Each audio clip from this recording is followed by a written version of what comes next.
পাবনা জেলা পুলিশের গোয়েন্দা টিম আমাদের যে পাবনা জেলাবাসীর প্রতি যে কমিটমেন্ট আইনশৃঙ্খলা পরিস্থিতি ভালো রাখে এবং অপরাধীদের শনাক্তকরণের অংশ হিসেবে আমাদের জেলা টিম গত 10 তারিখে পৃথক দুইটি অভিযানে একটি হলো ঈশ্বরদী থানাধীন পাকশিম মেরিনপাড়া এলাকার রূপপুর পারমাণবিক বিদ্যুৎ কেন্দ্র প্রকল্পের আওতাধীন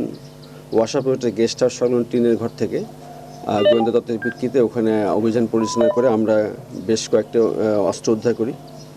এবং সে একটি বিদেশি পিচের সচল semi automatic self loaded rifle, একটি বিদেশি তৈরি 12.22 বোর রাইফেল ম্যাগাজিন সহ একটি কাঠের বাজু 1 নলা বন্দুক। পরবর্তীতে ওখানে গ্রেপ্তারকৃত যে হজরত প্রামাণিক ছিল তাদের বক্তব্য এবং পরবর্তী তাদের দেখানোর মতো আবার একটা অভিযান চালায় ঈশ্বরদী থানাধীন মানিকনগর পশ্চিমপাড়া রেল কলোনি এলাকায়।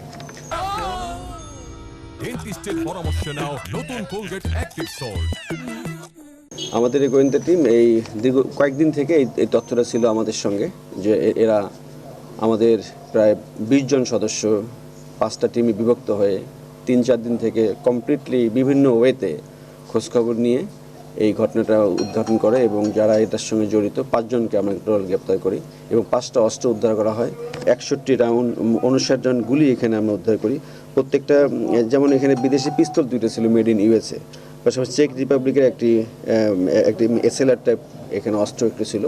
আমাদের অভিযান চলমান এখনও আছে, আমরা হয়তো ভালো কিছু আরও জানাতে পারবো। তো আপনাদের মাধ্যমে আমরা যেতে চাই যে আমরা জেলা পুলিশের যে কমিটমেন্ট আইনশৃঙ্খলা পরিস্থিতি ভালো রাখা, পাশাপাশি যারা অপরাধী